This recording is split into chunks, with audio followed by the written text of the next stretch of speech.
Is sponsored by eBodyGuard. Safety.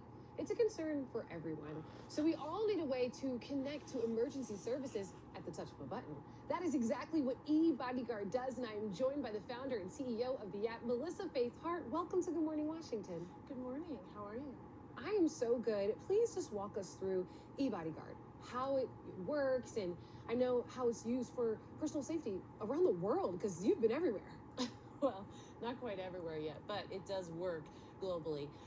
2 steps. We care first and foremost that you, your family, and your pets are able to be supported by first responders in your most critical need, even if cell phone towers are down. So we're connected to the satellites, which is really important because if first responders can get a hold of you and support you, and that data package can get to where you need to be, then you're going to be supported in your most critical moment. Second step, we actually grab the evidence for you and we send it to your private cloud, which is super helpful when it comes to your criminal justice system or when it comes to insurance. That's what we do really well, and nobody does it just like us. We don't have to worry about gathering things and recording things because you already got it taken care of. We do, and we do it in a different way so that the system doesn't say to us, well, this doesn't stand up in the court of law, or and the insurance is not questioning how it was captured. We actually have special compliances that work with the government, so it supports you, and there's no he said, she said. Perfect. And this is something we can use all the time because people face daily concerns when it comes to safety. I mean, in their homes, at work, even online and on your phone. How does eBodyGuard really address these widespread issues? Well, how it addresses them, for example, bullying. 60% of our kiddos are cyberbullied today.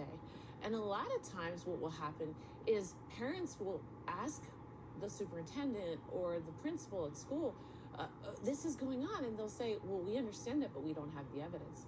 Or domestic violence circumstances. And what I brought up about the he said, she said is a lot of times you have a simultaneous truth occurring, and we need to be able to capture that evidence. Situation with Gabby Petito, she was journaling. If she would have had this and been able to actually place it in her cloud, the private cloud that we have for eBodyGuard, the law enforcement would have been able to see that in the eBodyGuard portal, and then the conversation would have been a different conversation. Absolutely. Can you share a bit about your personal journey and what inspired you to start eBodyGuard? Sure. 25 years ago, I actually had the system fail me. I'm sorry. And thank you. And I said, maybe if I learn and I figure out how to do something about this, with technology, I can maybe make a difference for other people. And so that's what I did. Now, I am the kid in the back of the class. It did clearly take me several innovations to bring forward. And that's what eBodyGuard has done, is I've been able to provide the opportunity for other people to have their voice. So they can have a better experience. I know people might be watching and say, well, I have a smartphone. What sets eBodyGuard away from using just a smartphone to record a situation? Excellent question.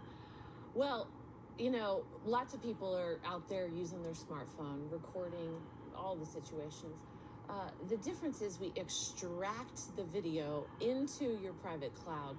And even if someone were to, for example, grab the phone, smash it, we still have the actual video in your cloud. The second thing is this. In the court of law, they're going to ask the witness or the victim or an individual on the stand, and they're going to say, can this video be altered, deleted, or destroyed? With eBodyGuard, it cannot. Wow, that's exciting. What other developments do you have? And you've been working on this for some time, and I'm sure there's something brewing. Well, there's a couple of things. We have a partnership with the National Domestic Violence Hotline, and as we spoke and you started this, we are a global company, so we keep you safe wherever you are. No more fear of travel. Where do we go to get more information? eBodyguard.org. Thank you so much, Melissa, for joining me here in Good Morning Washington.